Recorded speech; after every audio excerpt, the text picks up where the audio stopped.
নভেম্বরের শেষে ঘোষণা করেছিলেন নতুন বছরের দ্বিতীয় দিনে নিজের লোকসভা কেন্দ্র ডায়মন্ড হারবারে স্বাস্থ্য পরিষেবার কর্মযজ্ঞের সূচনা করেছিলেন তৃণমূল সাংসদ অভিষেক বন্দ্যোপাধ্যায়।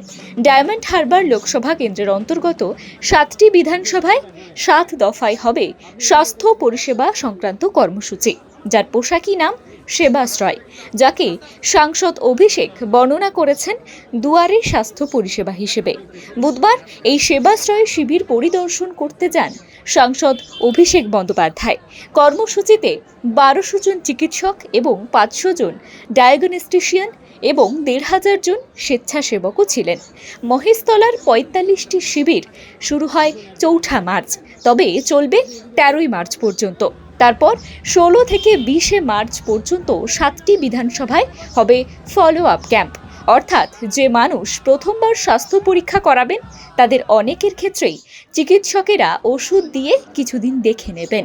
সেই রোগীদের পরবর্তী চিকিৎসা হবে 16 থেকে 20 মার্চ পর্যন্ত। Bureau report, timeless depiction news.